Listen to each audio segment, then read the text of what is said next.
जय गुरुदेव साथियों। एक छोटी सी कहानी है, शायद आपके कुछ काम आए। एक बार एक भिखारी गुरु महाराज के कुटिया के बाहर जाता है और गुरु महाराज से बोलता है, महाराज भगवान के नाम पे कुछ दे दो, भगवान आपको बादशाह बनाएगा। गुरु महाराज हंसते हैं, बोलते हैं, भाई ऐसा कर, मैं अगर तुझे बादशाह बना दूं तो तू मुझे क्या देगा। तो भिखारी हंसता है, बोलता है, महाराज मैं आपको क्या दे सकता हूँ, मैं तो पीढ़ी दर पीढ़ी भिखारी हूँ और मुझे कौन बादशाह बनाएगा। तो गुरु महाराज बोलते हैं, भाई चल शर्त लगाते हैं, अगर मैं तुझे बादशाह बना दूं तो तू मेरा एक छोटा सा काम कर दियो, और अगर मैं तुझे बादशाह ना बना पाऊं तो मैं सारी जिंदगी तेरी गुलामी करूंगा। भिखारी घबरा जाता है,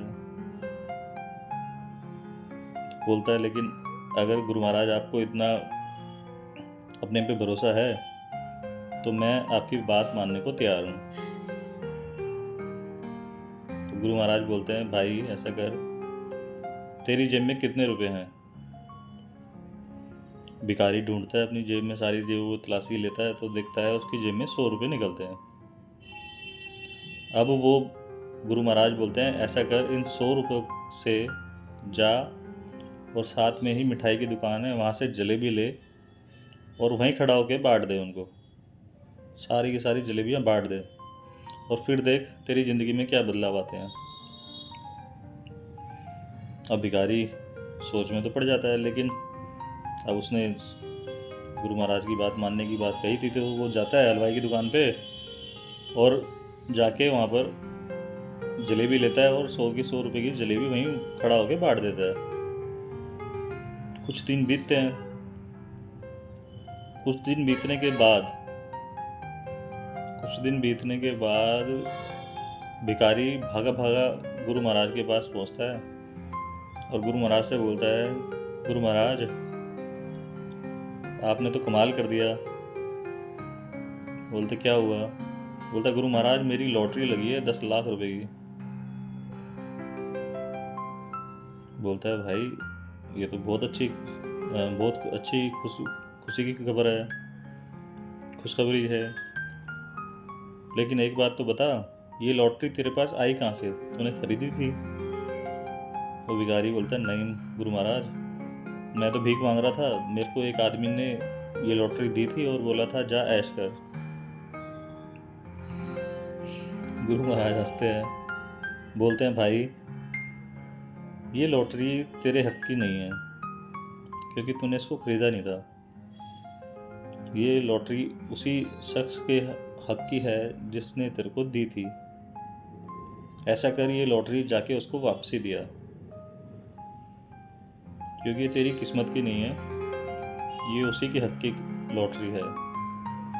भिखारी बोलता है, महाराज इतने सारे रुपए हैं, 10 लाख रुपए, मैं क्या, मेरी कई पीढ़ियां जिंदगी भर में नहीं देख पाई, और आप बोलते हैं मैं वापसी दिया हूँ। बोलता, भाई देखे तो आ, फिर देख तेरी जिंदगी में क्या बदलाव आते हैं। अब वो भिखारी जाता है उस आदमी के पास, उस दुकानदार के पास जिसने उसको लॉटरी की टिकट दी थी। अब वहाँ जाके वो उस दुकानदार को बोलता है, भैया पहचाना मुझे।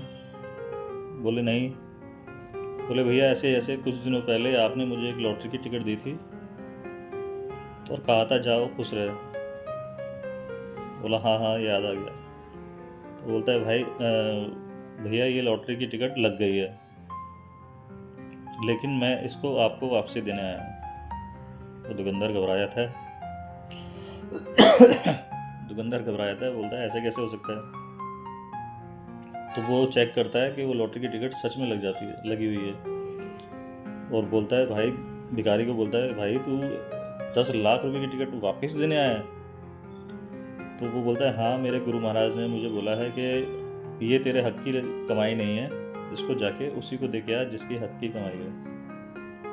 दुकानदार मन ही मन सोचने लगता है, खुश होता है, उसको बुलाता है अपने अंदर दुकान के अंदर, बोलता है इधर आ मेरे साथ बैठ।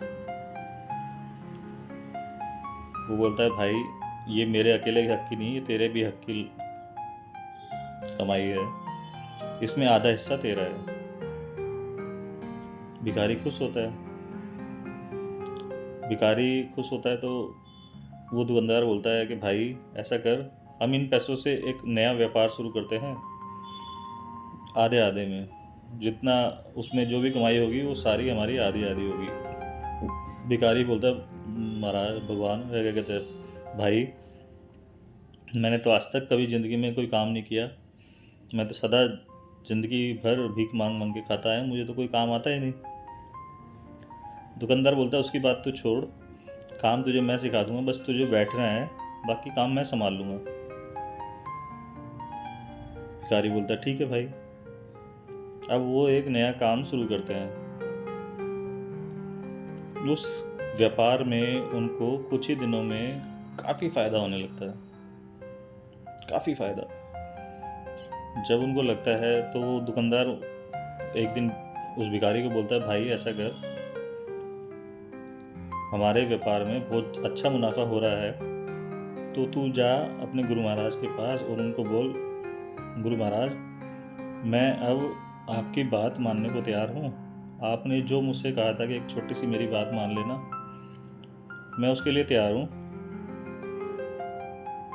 तो भिखारी खुश होता है। तो भिखारी उस दुकानदार की बात मान के गुरु महाराज के चरणों में पहुँचता है। अब गुरु महाराज के पास जैसे ही वो पहुँचता है और बोलता है गुरु महाराज आपने जो जो मुझे कहा मैंने वो सब किया, ऐसे ऐसे मेरा व्यापार भी शुरू हुआ और उस दुकानदार भाई ने मुझे अपना साथी बनाया, पार्टनर बनाया। अब इस व्यापार से मुझे अच्छा फ़ायदा होने लगा, तो मैं चाहता हूँ कि मैंने जो आपसे शर्त लगाई थी, आपने मुझसे कहा था कि मेरी एक छोटी सी बात मान लेना, अगर तू राजा बन जाए तो मैं राजा तो नहीं बन पाया, लेकिन हाँ इतनी कमाई मेरी होने लगी है कि मैं आपकी शर्त को पूरा कर पाऊँ। गुरु महाराज बोलते हैं भाई राजा वो नहीं होता जो तख्त पर बैठा होता है, जो गद्दी पर बैठा होता है। राजा वो होता है जिसके आदतों में देने की, हाथ को ऐसे रखने की फितरत आ जाए। जो फितरत ऐसे करने में आपकी आ गई है ना, वो एक राजाओं में ही होती है। भिखारी हमेशा ऐसे भीख मांगता रहता है हाथ फैला के, आपने ऐसे शुरू कर दिया है अब देना, आपने देने की आदत आपके जीवन में आ गई है, तो आप अब किसी राजा से कम नहीं हो। जाओ, भगवान तुम्हारा भला करेगा। जय गुरुदेव।